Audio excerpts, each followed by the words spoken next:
on film yet, so no. Yeah, it's going to be a great challenge for us because we don't have any film on him this year so far, and who knows what he's going to come out and do. He might come out and be an option quarterback. I know that Belichick and the Patriots, they like to try to be unpredictable, so it's a big challenge for our defense this week.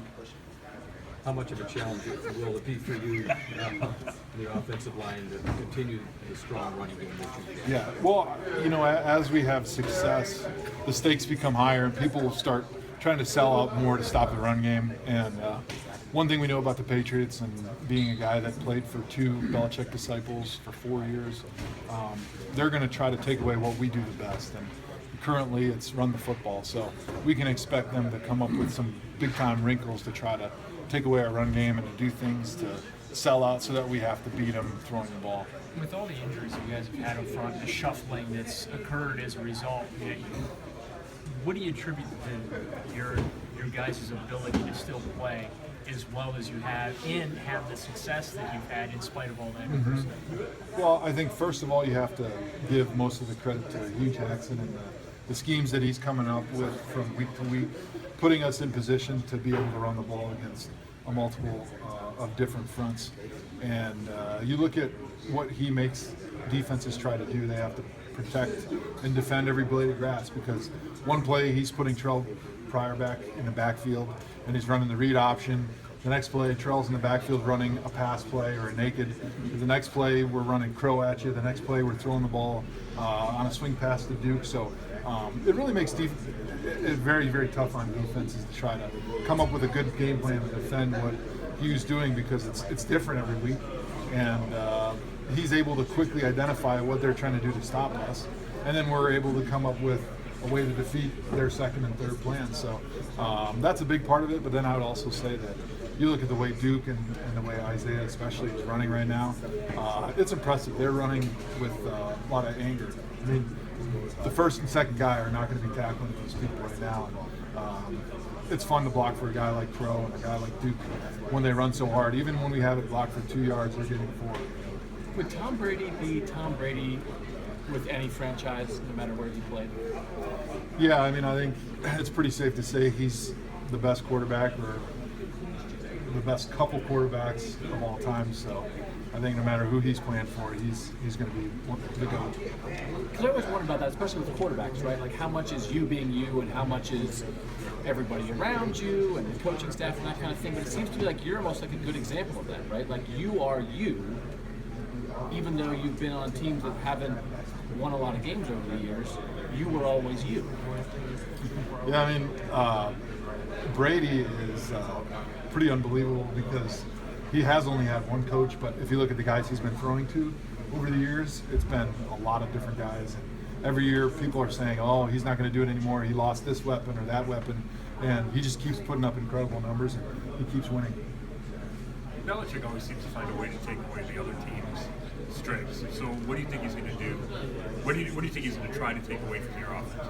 Yeah, I think he's going to try to be honest, try to sell out to stop the run game. I mean, that's what we've been doing effectively in the first 4 weeks. We've sprinkled in some good passing too, but we're a run-first outfit right now.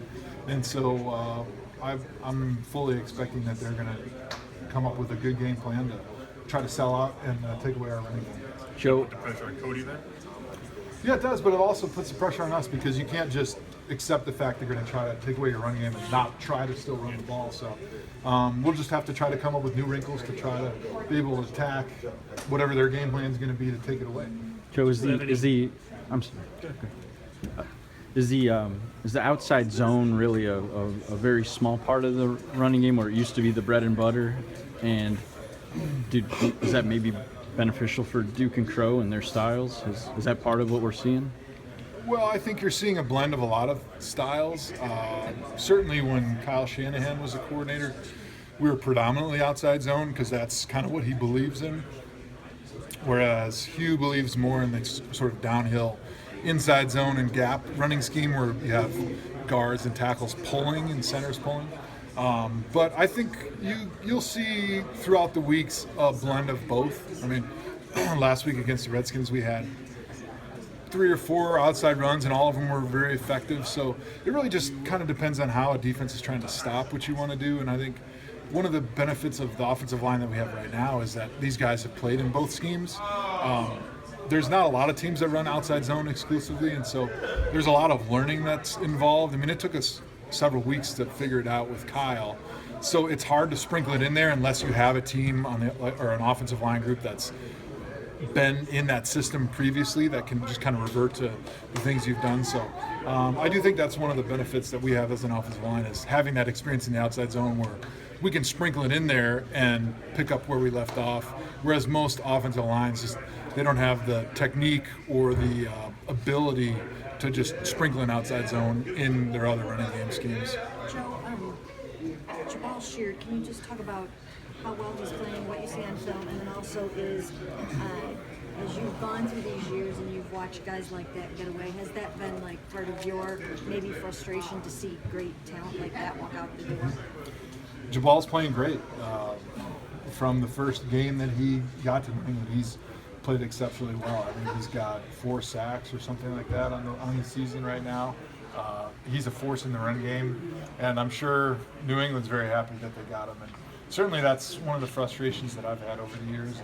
And that's the problem when you constantly are hitting the reset button is guys that are really good players like that end up falling through the cracks or going to other teams because anytime a new staff comes in, basically they wipe out the middle class. They keep a couple of your superstars, and then they want everyone else being a rookie so that they can try to develop them. And when you keep doing that over and over again, you really lose all your middle class on your team. And so guys like Buster Screen, Jabal Sheard, DeQuell Jackson, Jordan Cameron, Travis Benjamin, those are the guys that they disappear, even though those are the guys that you spent the time, you drafted them, spent the time developing them, and right when they're hitting stride in the peaks of their career, they end up going somewhere else and having great success for somebody else. And doesn't it, I mean, how do you keep picking your chin up and moving forward in these kind of conditions that have gone on over there? Yeah, you know, it's always my job to do whatever I can to try to help my team win, and I've always kind of been focused on doing my job to the best of my ability because that's the best thing that I can do to help my team win. So that's kind of what you just have to focus on when you lose great players like that. You were obviously supportive of Brady and critical of Goodell for the suspension. Do you have a relationship with him? I mean, you're friends. Will you do a jersey swap with him? I doubt he would want to swap a jersey with me, and mine might go in the trash after he got it. So, no, I actually don't personally know him. He's never gone to the Pro Bowl. Always got injured during the Pro Bowl week somehow. But so I don't really personally know him, but I just know the issues, and I felt like he was kind of unfairly targeted. What about the Duke Johnson play? It looked like you were in the scrum. Did you see anyone from Washington with the ball? No, you know what? After kind of watching some of the replays and talking to the guys on Washington and talking to Duke, basically the ball hit the ground, bounced right back to Duke, and when the Washington player tried to scoop it, he got air, but then he just, I don't know if because I was on top of him, he was laying there acting like he had the football, or because he was laying there acting like he had the football, Josh Norman jumped on him, and the ref saw the posture of 2 Redskins cradling nothing on the ground and me trying to go after that nothing, that she just assumed that the Redskins must have the ball, even though Duke had the ball in his hands. And I think if she would have just looked over and saw Duke with the ball, it would have been a different story. But at that point, when you're an official, you just got to go with whatever you're going with and just lie till you die at that point. Surprised you that there are other officials on the field. Well, the problem was the way the ball bounced. It bounced right back to Duke, and then you've got a scrum. So usually, as an official, I would assume that you always just assume the ball's in the scrum, and so I don't think anybody else had a good vision of the ball because the Redskins player that was posturing like he had the ball was laying face down, so there would be no way to see it anyway. And so I just think nobody else saw the football because of the way it kind of bounced back. So what were you digging around for?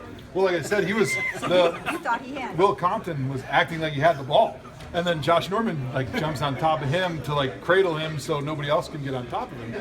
I never saw the football. I just saw a guy that was acting like he had the football, which is exactly what the official saw. Somebody acting like they had the football, so she gave the ball to the person that was acting like they had the football. Yep. All right.